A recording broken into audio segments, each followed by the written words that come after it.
Alright, hello guys, how's it going? In today's video, we're going to be taking a look at an upcoming big cooldown that's going to be occurring in the eastern United States very shortly.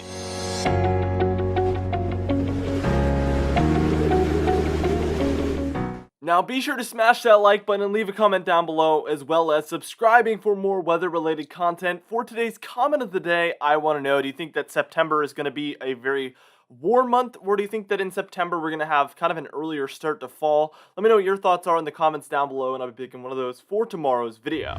Now, the reason we aren't talking about Fred is because hardly anything has changed with the tropical cyclone down there in the Caribbean, and if I pick it back up tomorrow, it's not going to be a problem at all. It's going to be moving quite slowly, and it's very weak right now, so there's not a lot of talking points, not a lot has changed since yesterday, and I figured bringing up another topic for now is going to be a good idea for today's video, but I promise we are going to keep updating you guys on Tropical Storm Fred, obviously.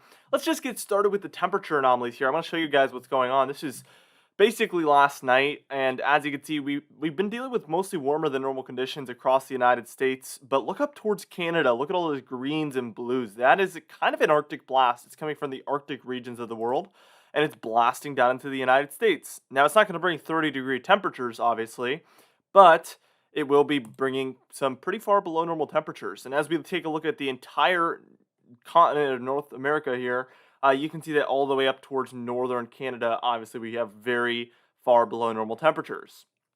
And this is just going to make its way down. So what we're going to do is we're going to take a look here at about 2 p.m. today. Again, Thursday, August 12th is the day I'm making this video. And you can see those greens have now made it down into Montana, Wyoming, the Dakotas, Minnesota as well by this point. We do have two areas of warmer than normal conditions by this point, and that's going to be for the West Coast and for the East Coast. So the East Coast is going to be dealing with another warmer than normal day here on Thursday, August 12th. It has been very hot as of late. By time we reach about 2 p.m. here on Friday, August 13th, you can see that we are dealing with some colder than normal conditions here for a lot of the central United States. And by this point, it really just does extend all the way down to the south central United States. There was already some colder than normal conditions down there, but it's all just coming together, kind of like how water very easily, obviously, combines and comes together. This cold air kind of works the same way. These cold air masses want to just kind of merge and become one. We see this very common. I see it very commonly. I've noticed that, so I tend to think that they like to be kind of combined, as opposed to being two separate entities. You know, they act like water and water, not like water and oil. I guess that's what I'm trying to say here.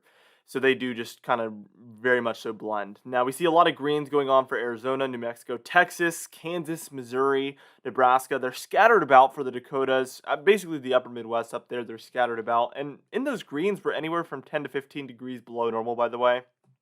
So in those blues, we're 1 to 10 degrees below normal. And then those blues within the greens were 15 to 30 degrees below normal. So obviously we're taking a look at some very far below normal temperatures for some people, for some folks here. Now what we're going to do is we're going to move on, and we're going to move on towards Saturday, August 14th. And we're just going to move on from that point to well beyond that point. All right, now here we are taking a look here at Saturday, August 14th at about 2 p.m. And as you can see, there's some greens and blues going on for Arizona, New Mexico, Texas, Oklahoma, Kansas, Nebraska, Missouri, Arkansas, and surrounding regions, but especially those folks who are dealing with the colder than normal conditions. You can see this cold air is really just shoving its way closer to the East Coast, further towards the southeast. And by this point on Saturday, you could tell we have a cold pattern in the east, warm pattern in the west. You can't write it up any other way. That's what we're dealing with by this point, according to this model, our European model, by the way. I very commonly use the European model in these types of situations because it just is the best, most of the time, pretty consistently, especially in this range. You're talking 48 to about 120 hours out. That is a very, good range for this model. Now, by the time we're reaching Sunday, August 15th, you can see a lot of the warmer than normal conditions kind of push towards the north central United States as well. They kind of block above Canada. This is forcing that colder air to push further towards the southeast and kind of suppressing it. This is a pattern that we've been dealing with all summer, and I'm actually going to show you guys the June and July total, temperature anomalies towards the end of this video. But this is a pattern we've been stuck in all summer. You guys know this if you live in the southeast. It has been a little bit colder than normal. And if you guys live in the north central or the northwestern United States, you know it has been warmer than normal. So I don't think I need to show you guys, but I'm going to anyway.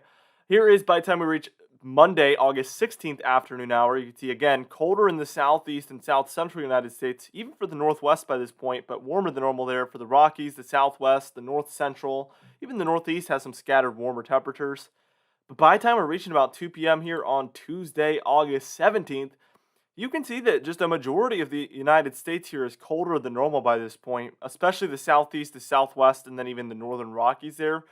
But for the most part, I would say two-thirds of the United States by this point is dealing with below normal temperatures, which is a nice change, obviously, for the summertime. I'm sure a lot of people are happy about this. Now, by the time I reach Wednesday at about 2 p.m., the interesting thing here is the majority of that colder air is in the western half of the country now. So we've seen a complete flip over just the past few days as we're taking a look at this model run. The warmest temperatures are in New England there, but we also see the Ohio Valley, the Great Lakes, and the upper Midwest are dealing with some of those oranges. So yeah, we've seen kind of a flip here. But by the time we reach Thursday, August 19th, you can see things start to cool down towards the central and eastern United States again, and they begin to warm up in the west. So it's kind of a shot in the dark. There's a lot going on here. But what we're going to do is we're going to move on and take a look at Friday the 20th and then Saturday the 21st. And then we're going to take a look at the entirety of how June went, July went, and then both the months combined in just a moment.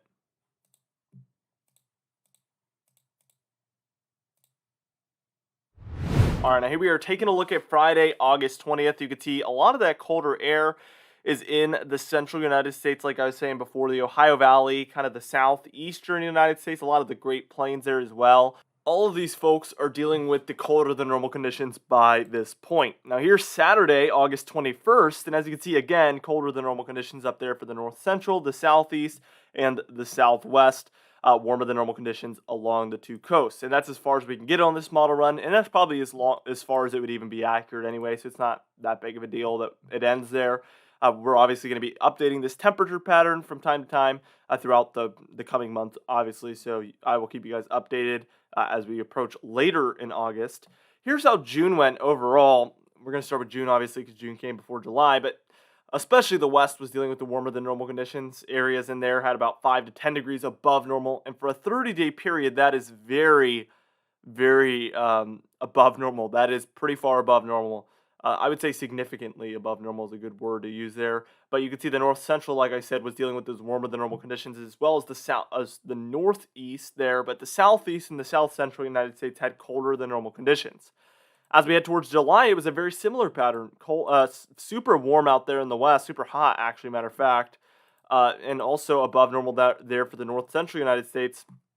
But that cold expanded down there in the southeast and in the south central United States. You can see all the way up to Kansas, Missouri, Iowa, Illinois, and even New England had some colder than normal conditions. We only have one little pocket of above normal conditions there in the eastern United States, and it's for most of the mid-Atlantic, Virginia, the Delmarva, Maryland, D.C., Pennsylvania, and New Jersey there. And here's the 60 days combined. So this is both of the months here. We're taking a look at June and July here on this one. So if August goes anything similar to this, which it looks like for at least a period, it definitely could look pretty similar to this. We might just end the summer with this type of a pattern. Colder mostly for the south central and the southeastern United States, and everywhere else pretty much warm. But we're going to have a month here coming up in August where it looks like a majority of the month is going to be colder for a lot of these regions, which could make things pretty interesting. I think a lot of areas in the West could be warmer than normal this upcoming month as well, though, which could just only enhance this 60-day period once we're taking a look at the 90-day period for all 3 months of the summer. Very interesting how things have unfolded. For today's confidence tab, I almost said comment of the day, not yet, confidence tab here. We're at a 5 out of 6 because these changes are coming very soon. As you could see, the next coming days, we're already going to see this cool down heading in tomorrow, even this afternoon. So obviously my confidence is pretty much through the roof. I'm not going to put it at a 6 out of 6 because I don't know how long it's going to last, and I showed it lasting pretty long, but we're at a 5 out of 6 at least. For today's comment of the day, I asked you guys, do you think Fred is going to be a tropical storm as like its peak, or do you think it could become a hurricane? And Epic Roblox God 45 said, I think it will be a strong tropical storm or weak hurricane, and I think it's going to be somewhere in there. There's a time frame where it's going to move away from Cuba and Florida, where I think it could undergo some pretty fast intensification. in there. I don't want to say rapid. I don't want to say, bombogenesis or anything like that. I'm not going to say words like that. I think it could just develop pretty quickly, typical quickly for the Gulf of Mexico.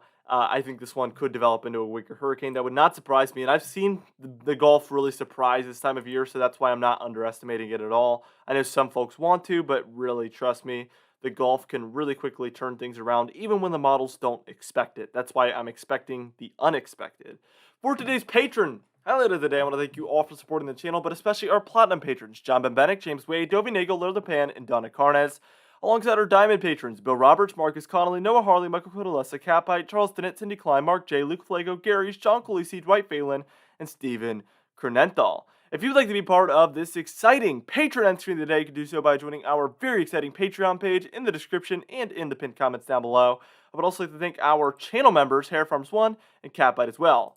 Anyway, guys, thank you so much for watching this video. Again, be sure to share it with your friends, family, and social media. Also, be sure to destroy the like button, leave a comment down below, and subscribe for more weather-related content. I will see you guys in the next video.